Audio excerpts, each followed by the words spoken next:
국무총리 정세균 국무총리께서 이렇게 소그룹이 하지 말라는 이런 얘기를 듣고 이곳에 올 수 없다. 집회를 여기 이제 안 할 거다. 그래가지고 기분이 너무 좋은 거예요. 안 와도 되니까 또 이런 부담도 없고 또 특별한 삶 사는 것도 아니고 그래서 그랬더니 또 이게 이제 해제돼서 금요일 날 다시 이제 와야 되는 그런 것에서 제가 이제 말씀이 생각이 나더라고요. 내가 주의 입의 모든 말씀을 내 입으로 증거하였으니 이 말씀이 생각이 난 거예요. 내가 주의 법도로 묵상하며 주의 율례를 즐거움으로 지켰다는 시편 119편 말씀이 생각이 나서 이것은 내 일이 아니고 주님 일이기 때문에 내 입술로 선포를 해야 되는구나. 근데 제가 그런 생각을 가끔씩 하고 있었어요. 언젠가는 이런 일에 내가 주님이 이런 일을 간증으로 이렇게 해야 되는 게 아닌가. 하나님이 이것이 선하시다면 이런 것에 또 이렇게 제가 얘기를 해야 되겠다는 생각을 하게 됐어요. 그래서 이곳에 이제 그런 마음을 가지고 말씀을 생각하면서 왔거든요. 이제 오는데 옹골 송천교회는 제가 가끔씩 제 남편으로부터 이제 말씀을 들어요. 그런데 우리 나라에서 제일 믿음이 좋은 교회라는 거예요. 그래서 아마 거기 가면 마스크를 쓰면 믿음이 없는 거로 갔다니까 차 안에서부터 마스크를 벗고 가래요. 근데 우리 거기 안산동목교회는 말씀 볼 때부터 마스크를 다 써요.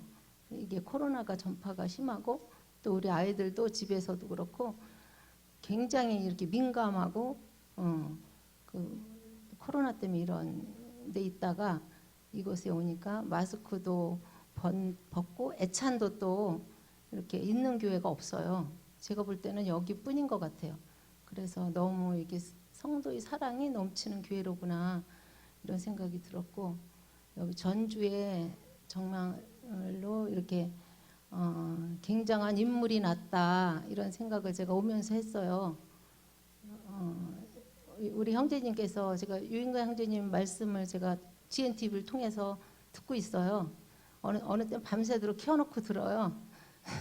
그런데 진짜 이런 꿈과 계획과 이런 지향성과 이 성도의 복음과 이런 또 체육관을 통해서 이렇게 하는 거를 보고 정말 인재가 났다 이런 생각을 제가 하고 왔어요. 우리 성도님들과 또 장로님들도 같이 협력해서 이런 아름다운 교회가 있었지만 또 이런 어떤 계획과 이런 것이 있고 우리 형제 교회에 대해서 이렇게 강의하는 거를 제가 들으면서 너무 놀랐어요. 굉장히 현명하시고 굉장히 많은 것들을 이렇게 성도들에게 힘을 다해서 가르치는 모습을 보면서 우리 교회 성도들이 4가정이 왔잖아요.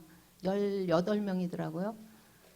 그 아이 왔는데 이곳에서 만나서 너무 기쁜 거예요. 그냥 한 성도 한 성도 떠나보내는 마음이 진짜 슬퍼요. 너무 힘들고 근데 이곳에 와서 이렇게 성도들이 잘 자라고 또 아이들까지 이렇게 열매를 맺어서 이곳에서 이렇게 키워주시고 가르쳐주시고 입혀주시는 것에 대해서 이 자리를 통해서 제가 감사 인사를 드립니다. 저는 10대의 구원을 받았어요. 10대의 구원을 받았는데 어떤 말씀으로 받았냐면 로마서 3장 24절에서부터 받았어요. 모든 사람이 죄를 범했음에 하나님의 영광에 이르지 못하더니 그리스도 예수의 구속으로 말미암아 하나님의 은혜로 값없이 의롭다 하심을 얻은 자가 되었느니라. 이 말씀을 보고 모든 사람이 구원을 받았는데 그리스도의 십자가의 보혈로 돈도 안 주고 값도 치르지도 아니하고 너무 가치 있는 것이기 때문에 나를 살리셨다는 이런 말씀을 듣고 구원을 받고 나서 제 삶이 변화가 됐어요. 그거는 내 인생을 하나님이 책임지신다는 이런 것들이 그냥 조그만 게 아니라 많이 와닿는 거예요. 그래서 저는 한 번도 먹는 거에 대해서 입는 거에 대해서 아이들이 아마 500명이 저희 집에 살아도 걱정 하나도 그때부터 안 되는 거예요. 그게 없어졌어요. 제 삶 속에서. 그래서 그런 것들이 있었고 또 이제 저희 가정에는 30호가 저희 시골에서 살았거든요. 근데 30호 중에 저희 아버님 가정이 저희 가정이 유일하게 식구들을 제일 많이 거느리는 그런 집이었더라고요. 저는 어릴 때 잘 몰랐는데 그래서 여러 식구들이 많이 살았고 사는 것들이 저희 삶에서 많은 이렇게 도움을 가져왔어요. 그러니까 사람이 아이서부터 어른까지 할아버지 할머니까지 같이 살았고 그렇기 때문에 이렇게 사람들이 오는 거에 대해서 전혀 부담을 느끼지 않는 이런 삶 속에서 살았거든요. 근데 저희 아버님이 굉장히 근실하셨어요. 제 남편도 근실했지만 저희 아버님은 더 근실하셨어요. 어떻게 근실하셨냐면 비가 오잖아요. 그럼 저희 노는 밑에고 그 이웃집 노는 위인데 비가 오고 장마가 오면 그 뚝이 터지는 거예요. 그럼 그 뚝을 막아야 저희 농사를 지어서 하나를 먹고 사는 거예요. 근데 비가 오면은 밤을 새서라도 그 연장을 들고 삽을 들고 가서 그곳에서 지키고 있는 거예요. 그 뚝이 터지나 안 터지나. 근데 저는 구원을 받고 그 굉장히 어리석다. 하나님이 먹이고 입히시고 다 돌보시는데 아니 아버지 잠도 안 주무시고 하루도 아니고 이틀 3일을 아버지 친구들은 하나도 그런 일을 안 했는데 아버님은 특별히 그렇게 하신다 이렇게 생각해서 그것이 이게 좋지가 않았어요. 제가 아버지를 그거 너무 이게 안 맞는 것 같다. 그래도 먹고 살 텐데 왜 그러실까 그랬는데 제가 결혼해서 살면서 그것이 굉장한 힘을 저에게 실어다 줬어요.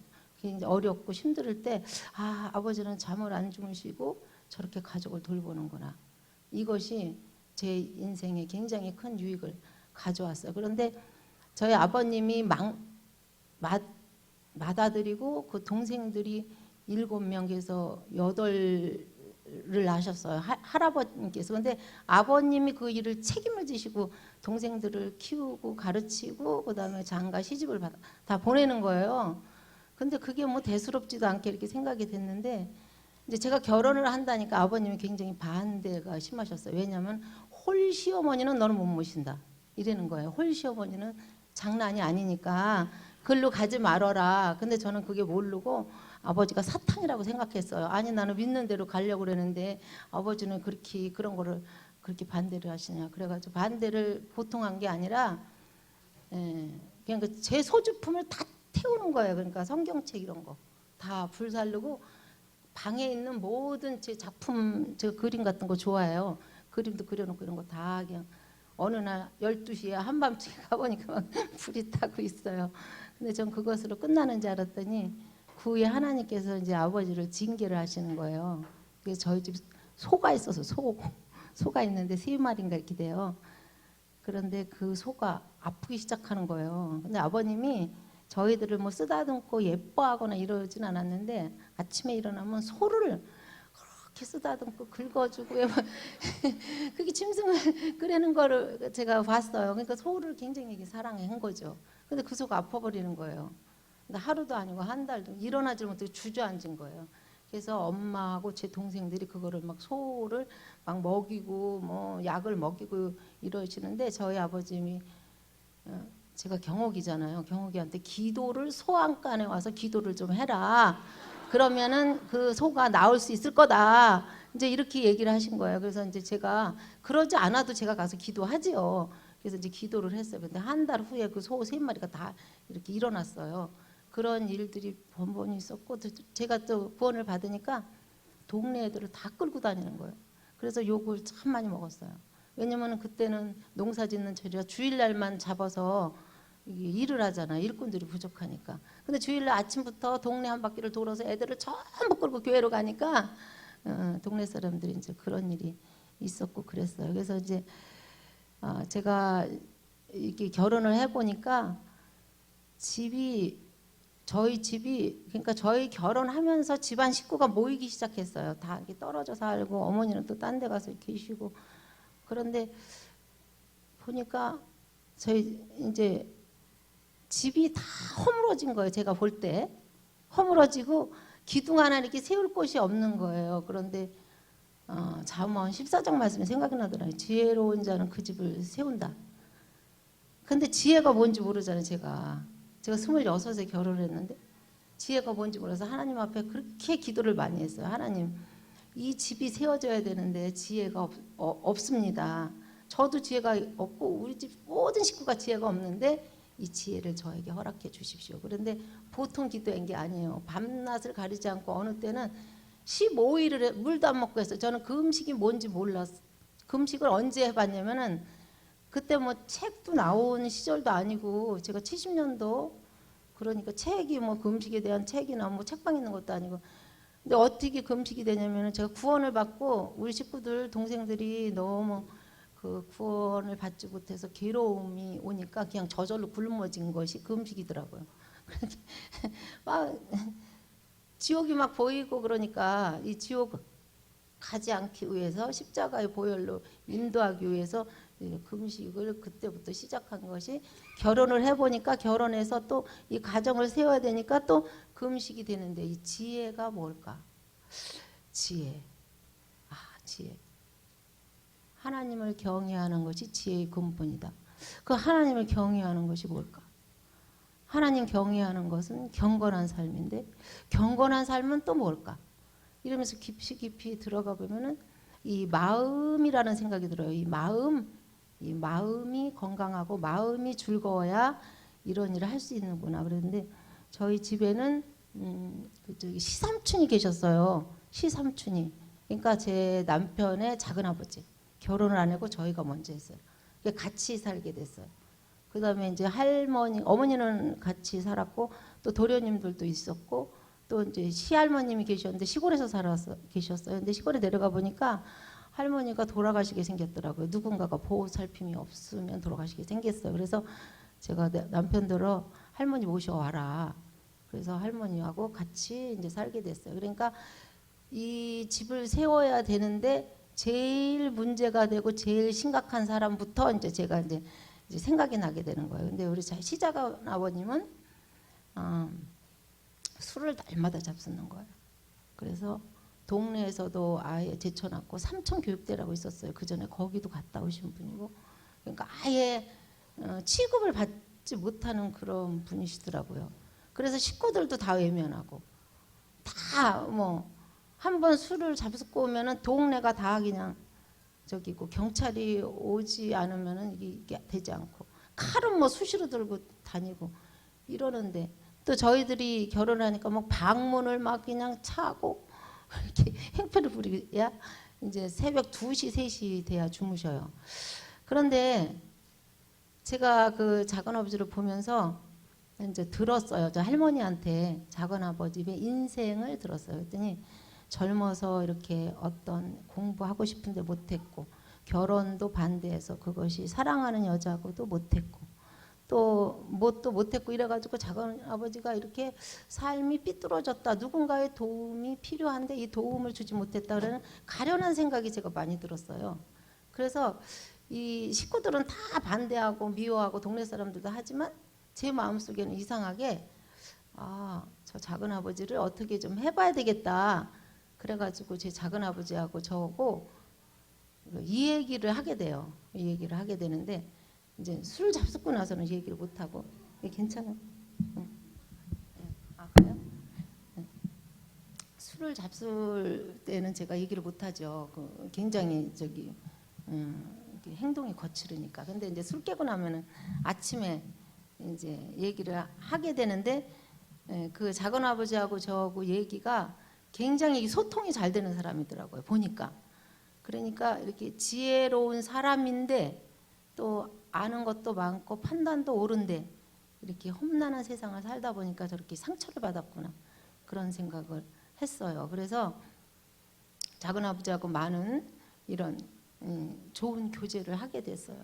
근데 이제 문제는 작은아버지도 아버지지만 작은아버지하고 어머니하고 그러니까 시동생하고 어머니하고 싸움이 붙는 거예요. 근데 저는 그거를 몰랐어요. 왜 싸우는지. 그러니까 어머님이 작은아버지를 보면은 그냥 막 하시는 거예요. 그래 둘이 막 언성이 높아지면 막 밥상도 들러엎고 막 그러는 거예요. 그런데 이렇게 쳐다보니까 왜 저러실까? 왜 시동생하고 싸우는 게 쉽지가 않잖아요. 그래서 이거를 어떻게 해결을 하고 어떻게 했는데 이제 기도도 하고 그랬는데 제가 어느 날 그 어머님의 마음을 알았어요. 어머님이 아버님이 술로 이렇게 일찍 돌아가시니까 술을 먹은 사람만 보면은 이게 완전히 가는 거예요. 그래서 아무도 안 보이는 거예요. 그러니까 어머님 기운이 더 센 거지. 술 잡순 그보다 작은 아버지보다. 그래서 이제 하나하나 이것을 이제 이해도 되고 이래서 이제 제 작은 아버지하고 저하고 이제 친구가 되는 거예요. 친구가 돼서 말씀도 교제하고 또 이래서 상태가 좋아지시더라고요. 그래서 밤새도록 얘기할 때도 있어서 작은 아버지하고 함께 이런 얘기 저런 얘기 하면서 그래서 남들은 다 작은 아버지가 이렇게 안 좋다고 그러는데 저는 굉장히 작은 아버지가 이렇게 좋아졌고 행동은 그렇지만 그 속마음을 알게 되니까 그 속을 읽게 되고 이렇게 같이 하게 되니까 그런 것들이 문제가 되질 않더라고요. 그래서 작은 아버님이 40에 결혼을 시켜드렸어요.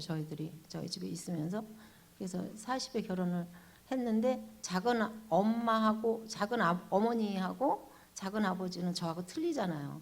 남편이기 때문에 굉장히 그게 싫은 거예요. 그래가지고 굉장히 이게 험난한 세상 사람 작은 아버지가 또 저한테 전화 와요. 그러면 한두 시간씩 저하고 통화를 하면은 그 삶이 또 일주일간 이렇게 평탄하게 되고 이래서 굉장히 오랫동안 작은 엄마 고생 많이 하셨죠. 작은 아버지가 그러는 바람에. 근데 지금까지도 작은 아버지가 저하고 작은 아버지가 항상 저한테 전화가 와요. 제가 먼저 해야 되는데. 그렇게 작은 아버지하고 이렇게 삶을 보면서 저는 뭐 심리학을 나온 것도 아니고 공부한 것도 아닌데 그렇게 작은 아버지 마음을 하나님이 읽게 하셔서 그 방탕한 사람도 하나하나 치료하시는 것을 이제 거기서 이렇게 느꼈고 배웠고 그랬어요. 그랬는데 그 이유가 뭐냐면은 저희 집에 아버님의 형제 중에 여동생이 정신 박야가가 하나 계셨어요. 근데 그 고모님이신데 그분은 아버지 어머니가 그렇게 그 보살핌을 잘 하시는 거예요. 저는 그게 잘하는지도 몰랐는데 결혼해서 보니까 너무 잘하셨던 거예요. 그러니까 그 한 집에 그런 사람이 있으면 부끄럽잖아요. 근데 저희들은 그것을 자랑스럽게 생각하면서 살았으니까. 왜냐하면 엄마 아버지가 자기 동생을 굉장히 이렇게 보살펴주고 도와주고 결혼해서 가면 그 집에서 또 이렇게 고추장도 담가주고 가서 짐장도 해주고 살펴도 봐주고 뭐 딸 이상으로 이렇게 하니까 동네 소문도 좋고 이런 것들을 보고 자랐어요. 그러니까 그런 것들이 제 마음속에 심어져서 하나님께서 그 작은 아버지를 그렇게 하지 않았나 이런 생각이 들었고 또 말씀에 보면은 누가복음 5장인가 거기 보면은 부자하고 나사로가 나오잖아요. 부자에 떨어지는 그 부스러기를 먹고 나사로가 사는데 부자는 부스러기를 줘야 되는지는 모르지만 하여간 그리고 그 상처난 부분 헌대를 걔가 핥잖아요. 근데 걔가 핥어? 걔가 핥으나 사람이 상처를 치료해 주는 거는 사람이 해줘야 되는데 걔가 핥는다. 이런 의문을 가지면서 이런 상처도 사람으로서 또 그리스도인으로서 이것을 닦아주고 싸매주고 감싸줘야 되겠다 하는 생각이 말씀을 통해서 이제 제가 이렇게 느껴졌어요. 그래서 이제 작은 아버지는 그렇게 돼가지고 저하고 관계도 좋아지고 지금은 신앙이 너무 좋으셔서 말씀의 강단에서 말씀도 보시고 또 너무 많이 변화되셨죠. 그래가지고 제가 그 작은 아버지 보면은 너무 이 마음속에서 기쁨이 있고 얼마 전에 전화가 오면 항상 저한테만 해요. 딴 사람한테 안 와가지고 너무 고맙다. 허자매가 있어서 내가 있었다 이런 말 하면은 제가 그런 거는 아니었지만 그런 것들이 작은 아버지한테 이제 큰 도움이 됐고 또 시할머님이 계셨어요. 그럼 시할머니의 기둥을 내가 어떻게 세워야 되나? 집에 기둥을 세워서 지혜로운 여자가 되어야 되는데 하나님 앞에 기도를 합니다. 하나님. 근데 시할머니는 저하고 이렇게 많은 교제를 하고 또 기도도 좋아하시고 하루에 3번씩 기도하시는데 저희 할머니는 새벽 2시에 일어나서 기도하셔요. 시간도 모르고 글씨도 모르세요. 그런데 새벽 2시가 되면은 이렇게 일어나셔서 단장을 하시고 깨끗한 옷을 입으시고 그렇게 새벽 2시에 기도를 하시는 걸 보면 제가 그런 마음을 가졌어요. 하나님 우리 할머님은 이 세상에서 제일 예쁜 할머님이에요. 왜냐하면 하나님 앞에 저렇게 일찍 나가는 사람은 한 사람도 없을 거예요. 세상에서 해가 뜨기 전에 제일 먼저 나가시는 우리 할머님, 너무 예쁜 할머니지 않으세요? 이렇게 이제 제가, 그런데 그 할머니의 가진 그런 그 좋은 것을 저에게도 주십시오, 이렇게 기도가 이게 저절로 되더라고요. 할머니가 계셔서 저는 결혼해서 파나 마늘이나 뭐 이런 거 하나도 안 깠어요. 할머님이 다 하셔가지고 깨끗이 해놓으면은 그거 먹기만 했지, 그런 거 할머니가 뒤에서 다 뒷바라지를 하셨어요. 그런데 할머님이 한 4년에, 어떤 돌아가시 4년 전에 치매가 오는데, 어떤 치매가 오시냐면, 그때는 치매가 아니고 노망이라고 그러잖아요. 욕을 하시는 거, 욕. 그러니까 저희 집에는 애들도 학교 가고 또 남편도 출근하고 어머니도 나가시고 저하고 할머님이 계시는데, 할머님이 저에 대해서 욕을 했는데 보통 센 욕을 하시는 게 아니에요. 나는 그런 욕을 들어보지도 못했고 또 그런 욕을 상상도 못 해봤고, 항상 할머님이 저에 대해 칭찬을 늘 하셨어요. 아우, 우리 손자매누리는 너무 예쁘지, 어떻게 남들은 냉장고에 갔다가 제주도에 갖다 버린다는데 넌 어떻게 나를 모시고 사냐, 이렇게 칭찬을 늘 하셨어요.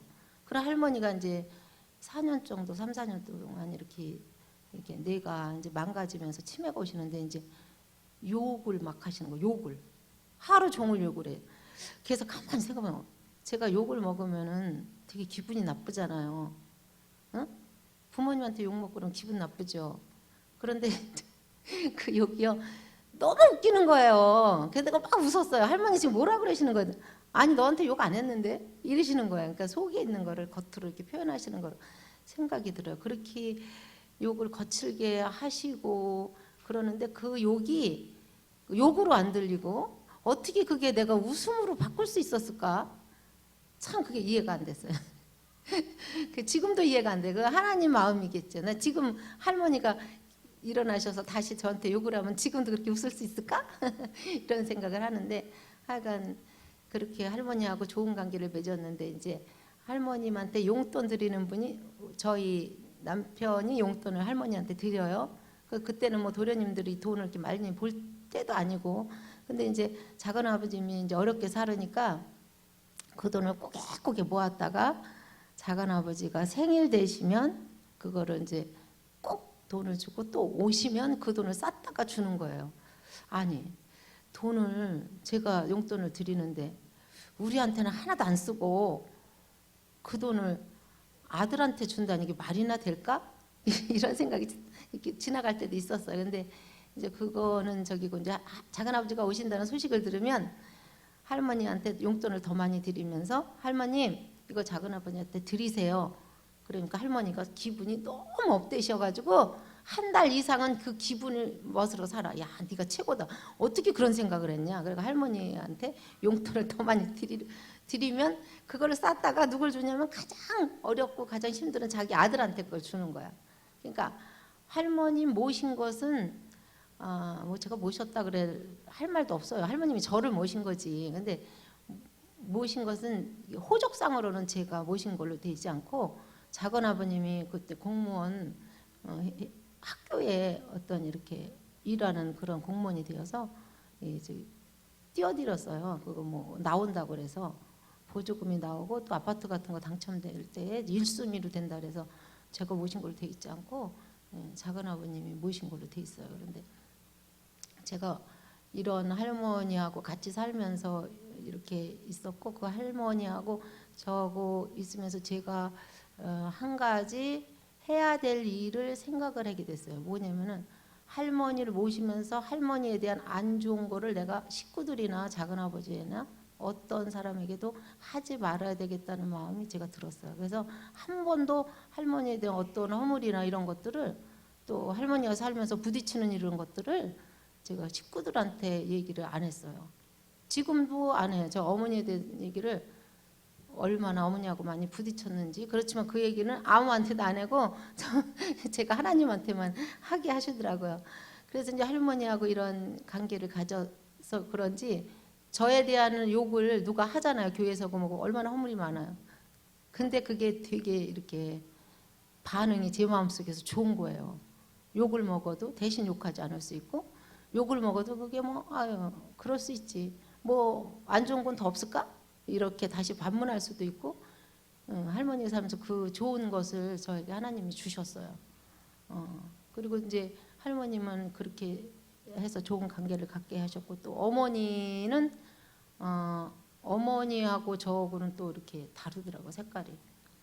할머니는 작은 아버지가 술을 먹고 돌아오면 어머니하고 이렇게 분열이 일어나거나 다툼이 일어나면 자기 아들을 너 그럴 수 있냐, 혼자 된 형수한테 그럴 수 있냐 하면서 막 등을 때리고 막 하면서 이렇게 하셨는데, 저희 어머니는 그러질 않는 거예요. 저희 남편하고 이렇게 뭐 교회 문제가 그렇게 있잖아요. 그럼 원성이 좀 높아질 때도 있잖아요. 그럼 어머님이 꼭 끼어들어가지고 너 남편한테 그러면 되냐? 이렇게 얘기를 하면 제가 마음속에서 막 이렇게 막 올라오는 거예요. 그래서 아니, 바나바 아빠를 나무래세요. 지금 보면 바나바 아빠가 분명히 잘못했잖아요. 아니래, 네가 잘못한 거래. 그래가지고 그게 이해가 그렇게 안 되는 거예요. 아니, 할머님은 작은아버지가 그렇게 너 형수한테 잘하라고 가르치는데, 어머니한테 잘하라고 가르치는데 왜 어머니는 자꾸 저한테만 잘못했다고 그래요. 그래가지고 그것 때문에 참 오랫동안 이렇게 어머니하고 다툼도 있었고 있었어요. 그래서 이제 그 어머님을 내가 어떻게 해야 이것을 할 수 있을까 하고 하나님 앞에 구하기 시작했어요. 그런데 몇 가지 저에게 하나님이 주시더라고요. 그뿐 아니에요. 어머님이 이제 혼자 사셨기 때문에 그러니까 어떤 얘기를 듣고 남 얘기를 듣고 남편한테 이렇게 하면서 순종하는 걸 배운 것이 아니라 어머님이 스스로 이렇게 하셨기 때문에 어머님이 법이고 어머님 말씀이 돼야 되는 거예요. 제가 어머님 말씀 순종해야 되고, 이런 것들이 이제 저에게 이제 숙제로 남아 있었고, 또 그런 문제를 해결하기 위해서 내가 하나님 앞에 기도를 하게 됐어요. 하게 됐는데 뭐를 하게 됐냐면은 기도를 하는데 이런 생각이 들더라고요. 야, 이제 하나님이 성령으로 그러는 거죠. 근데 기도를 제가 얼마나 했겠어요. 밤새면서 기도하고 울며 기도하고 또 밥을 안 먹고 기도하고 그렇게 기도를 하게 하시더라고요. 그래서 이제 있는데 이런 생각이 드는 거예요. 칭찬을 해라. 하나님, 어른이 칭찬해야지 제가 어머니를 칭찬을 해요. 칭찬하라는 거예요. 또 하나는 인사를 잘하라. 이 두 음성을 들었어요, 제가. 그래서 이제, 그래요? 그럼 이제 한번 해보겠어요. 왜냐면은 뭐 어머니를 뭐 제가 딴 데로 보낼 것도 아니고 저희 아버님이 그렇게 반대하는 결혼을 했기 때문에 이 가정은 내가 반드시 영적으로 세워놔야 된다는 이런 것이 있기 때문에 이거를 해야 되는데 어떻게 해야 되냐? 근데 칭찬하기 시작했어요. 아우, 어머니 때문에 집도 잘 되고 어머님이 아들을 잘 낳아줘서 너무 고맙고요. 어머님이 계셔서 너무 행복하고요. 어머님이 있으면 안 계시면 제가 어떻게 살아요? 이제 그때는 이렇게 얘기하니까 이제 진실로 이렇게 되는 거야. 그래가지고 어머니한테 많은 칭찬을 해주기 시작했어요. 그러니까 어머니가 상처를 받았기 때문에 이렇게 폭로하는 것이지, 그 상처를 어머니도 이제 이렇게 개가 헌대를 할 듯이 이렇게 핥아줘야 되고 닦아줘야 되고 싸매줘야 되는 거예요. 그래서 이제 그런 일을 어머니 칭찬을 해주고 또 격려를 해주고, 어머님이 대단하세요. 어떻게 32살이 돼가지고 유혹도 안 받으시고 이렇게 꼿꼿하게 살았어요. 그건 대단한 것이죠. 그러니까 자녀들이 이렇게 공경하지 않아요? 어머니 참 대단하세요. 이렇게 이제 제가 하게 되더라고요. 그리고 이제 어디 갔다 오면 인사를 하는 거예요. 자, 안녕히 다녀왔습니다. 또 안녕히 주무셨습니까? 또 무슨 어디 무슨 일이 없어요? 이렇게 이제 어머니하고 이제 대화를 이렇게 자주 하면서 인사를 하다 보니까 이 어머님도 이렇게 좋아지게 되고 관계가 좋아졌어요. 저는 어머니하고 많이 싸웠어요. 왜냐면 제가 오르니까 싸운 거예요. 근데 그게 창피한 거죠. 지금도 우리 집에 대장은 누구냐 애들한테 다 물어보면 할머니예요. 왜냐면은 제가 어머니나 우리 친정엄마나 아버님한테 배운 것이 있는데, 그 할머니를 할 때 첫 번째로 놓더라고요. 첫 번째, 밥을 떠도 할아버지 거야. 이거는 네가 만지면 안 돼. 이 반찬은 맛있는 거니까 할아버지 거야. 먹으면 안 돼.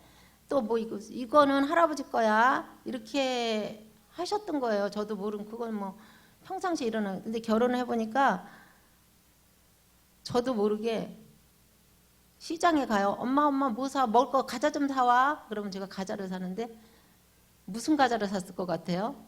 마트에 가서 건빵을 사가지고 온 거예요. 건빵. 왜? 저는 애들 거를 사러 갔는데 이 머릿속에 마트에 들어가면 무슨 생각이 드는, 어머니 잡술 거 뭐가 있지? 머릿속에. 그래서 어머니 건빵을 좋아하니까 건빵을 사왔더니 우리 애들이 건빵을 누가 먹냐고. 아니 할머니가 좋아서 사왔지. 엄마는 꼭 할머니 거만 생각해. 우리 거를 생각을 해야지. 그래요. 그래서 이제 냉장고 문을 열어요. 냉장고 문을 열으면 어떤 음식이 제일 많이 있을 것 같아요? 아이들 거? 어머니 음식이 제일 많아요. 어머니 거. 네. 어머니가 제일 많아요. 냉동실에 누구 음식이 제일 많아요? 어머니 거. 저는 고추장 된장 우리 아이들이 안 먹어요. 고추장 된장 안 먹어요. 왜? 그 냄새 난다고 사서 먹어요 다. 근데 어머님이 그거를 지금까지 담고 계세요. 그러면 된장에서 뭐가 나와요? 벌레가 나오잖아요. 파리가 날고 모기가 날고 지금까지 그래요. 어머니 말씀 순종해서 지금까지 어머니를 대장으로 모시고 이렇게 뭐 내가 모신 게 아니지만 이 우선순위를 이렇게 머리에다가 두는 것이 부모를 두니까 이게 가정이 세워지더라고요. 그래서 이제 어머니하고 관계가 룻과 나오미보다 더 친밀하죠. 지금은 어머니하고 밤새도록 얘기해도 지치질 않아요. 제가 모르는 정보를 어머니한테 물어보고 또 모르는 음식을 어머니한테 물어보고 또 여러 가지 이제 그렇게 이제 어머님이 조력자로서 이렇게 한때는 뭐 문제도 많았고 다투기도 하고 싸우기도 하면서 이렇게 했지만 지금은 관계가 좋아져서 어머니 없으면 또 못 살 것 같고 어머님이 좋고 그래요. 어머님이 맨 처음에 결혼해서 있는데 뭐 우리 식구들은 어머님이 건강해서 네가 행복한 거다 맞는 얘기죠. 어머니 건강해서 제가 행복한 거 맞는 얘기죠. 그런데 어머니가 건강하다고 해서 제가 마음에 부담이 없겠어요? 아니에요. 부담 있는 거예요. 왜냐면은 어머니 자체가 어른이 계시면 자체가 모든 것이 경직이 되고 이 모든 것을 어머니한테 안 맞추면 이 가정이 돌아가질 않아요. 그렇기 때문에 모든 것을 어머니한테 순종하면서 살아야 되는 거예요. 그렇기 때문에 어머님이 건강하든 안 건강하든 부모하고 사는 것은 쉬운 일은 아니다. 뭐 특별히 제가 근데 제가 여기 부모하고 있으면서 그러니까 뭐 치매가 와서 내가 이거 거둘 수 없다든지 또 무슨 어디가 할 수가 어떤 뇌경색이 와서 자기 남편이 쓰러졌는데 이거 일으키지 못하니까 요양원에 보내는 거는 어쩔 수 없지만 저는 저 할머니도 제가 모시면서 돌아가실 때에 그렇게 해드렸어요. 마지막이잖아요. 눈을 감겨드리는 건 자식이 있지만 저가 해야 될 일이더라고요. 그래서 할머님을 그러니까 이렇게 속옷부터 겉옷까지 다 새 것으로 사드리고 그다음에 머리서부터 발끝까지 날마다 씻겨드렸어요. 근데 이제 제가 어느 날 그 방에 들어가니까 그런 음성이 들리는 거예요. 뭐 저 할머니한테 잘한 건 없어요. 할머니가 저한테 잘했지 이뻐해주고. 그런데 바나바 애미야 고마워 이런 소리가 자꾸 들리는 거예요. 제가 특별히 뭐 잘한 것도 없는데 그 방에 들어가면 그러니까 기분이 좋은 거예요. 그래서 할머니 돌아가실 때 그렇게 그냥 새 것으로 다 밑에서부터 다 닦아드리고 이렇게 뽀뽀해드리고 손톱 발톱 다 깎아드리고 마지막이니까 할머니 편히 가시라고. 근데 할머님이 이렇게 돌아가실 때 이렇게 3번을 똑같은 걸로 돌아가셨는데 이렇게 그냥 이렇게 쓰러지시는데 굉장히 호흡이 가쁘고 그래서 제 남편이 막 여기로 하니까 살아나시더라고요. 2번을.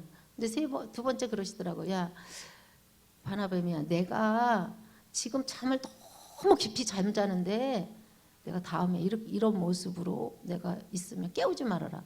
나 일어나기 싫다. 이러시는 거예요. 근데 똑같은 모습으로 돌아가셨기 때문에 아마 할머님이 고통 없이 편안한 가운데 주무시면서 가셨다고 이렇게 생각이 들더라고요.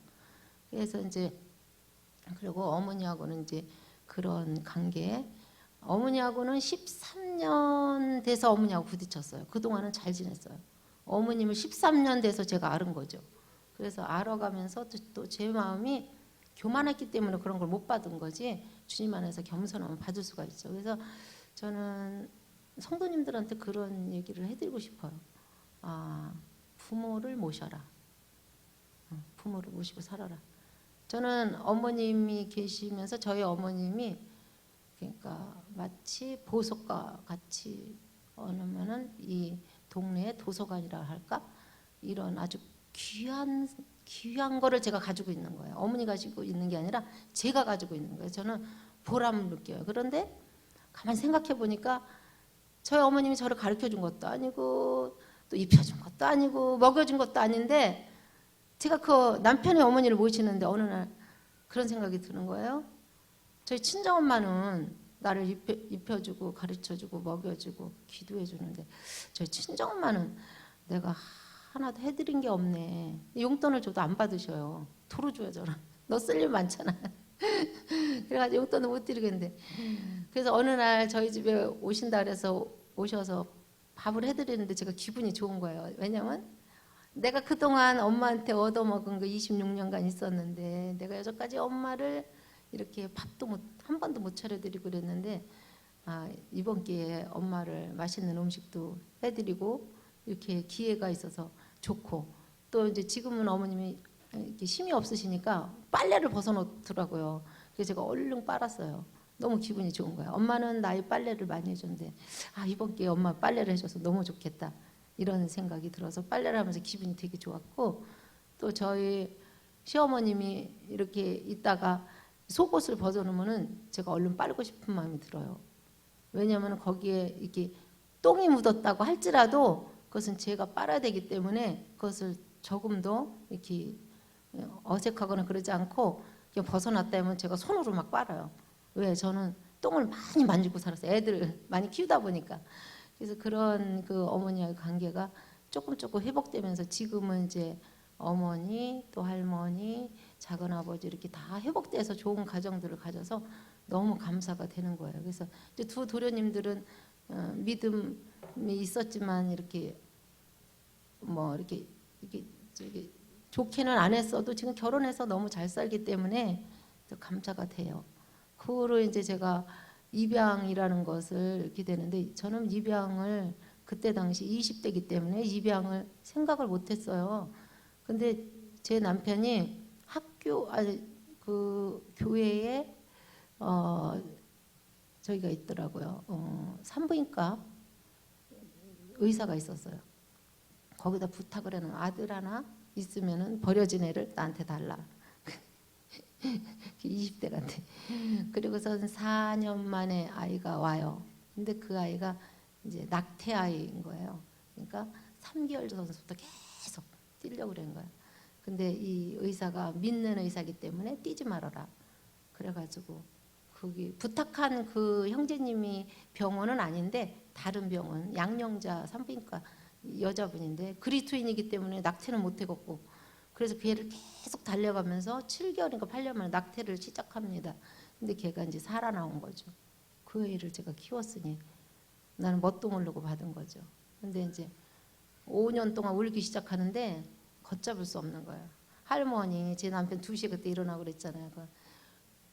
그때 일찍 결혼을 해서 제 남편 밤에 한번 여보 일어나요 그러면 바짝 일어나더라고. 지금도 그래요. 애들이 운다 그러면 저녁에 제 남편이 바짝 일어나서 우유도 주고 그래. 낮에 너무 시달려가지고.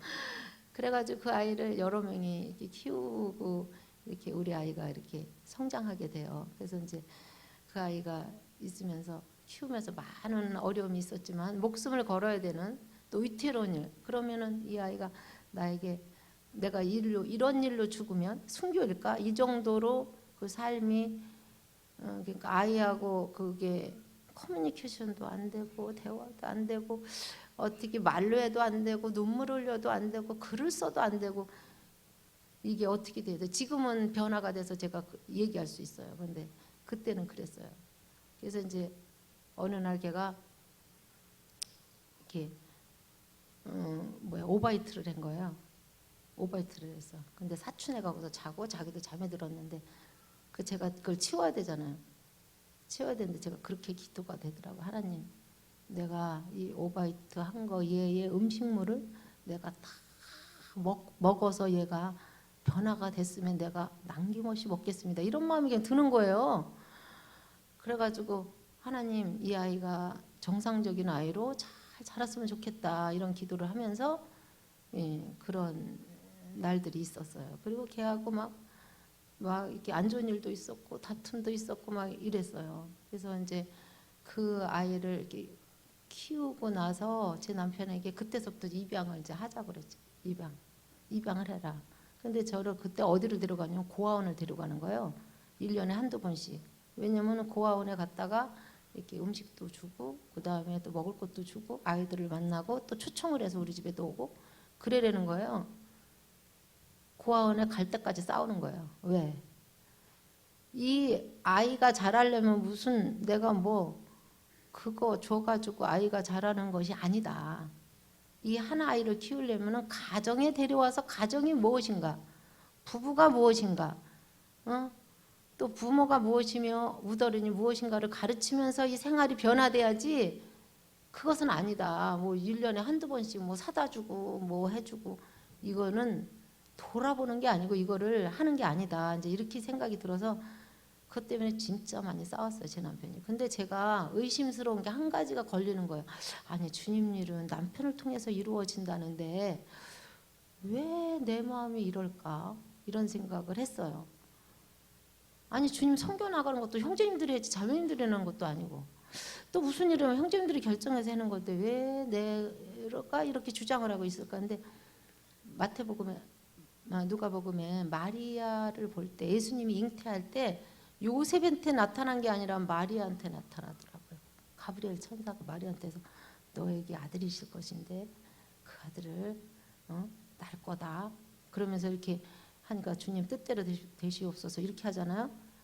그 다음에 삼손이 날 때 마노아라는 사람이 있는데 그 부인한테 먼저 나타나가지고 너는 독주 포도주 마시지 말고 머리에 삭도를 대지 마라 이렇게 얘기를 할 때 주님 일도 이 여자를 통해서 이루어진다는 것을 말씀을 통해서 제가 봤고 더 이제 하기자고 그러죠.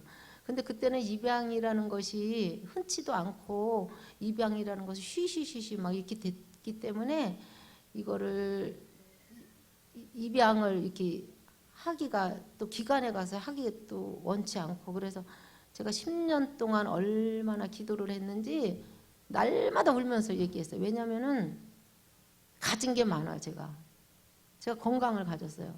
제가 잘 안 아프거든요. 지금도 안 아파요. 잘 안 아파. 좀 누워서 좀 깽깽깽 돼야 애들도 좀 보고 그래야 되는데 그렇게 그래요. 그래서 이제 냉장고 문을 열어보면 먹을 게 많아서 이거를 버리기도 아깝고 이걸 나눠 먹을 사람이 있어야 되는데 배고프고 굶주리고 영원히 불쌍한 아이를 저에게 주십시오. 그래가 얘기를 하면 어머님은 또 벽에다 머리를 박으면서 네가 무슨 소리를 하냐 그러면서 막 그러시지. 또 남편은 남편대로 그런 소리 하면 안 된다. 제가 식구들은 다 반대를 하지 성도들도 다 반대를 하지. 아니 남들은 임신을 하면은 축하도 해주고 밥도 사주고 하나님 그러는데 저는 입양만 한다 그러면은 들썩들썩하니 이게 어떻게 되는 겁니까? 이런 이제 반문도 하게 되는데 지금까지 9명을 했는데 한 번도 이것이 좋습니다라고 얘기를 거의 들어보지 못했어요. 제 주위에는 다 반대는 거, 친정엄마서부터 다 반대, 식구들이 다 반대는 거야. 왜 그런지는 모르는데 이제 힘이 든다 그러겠죠.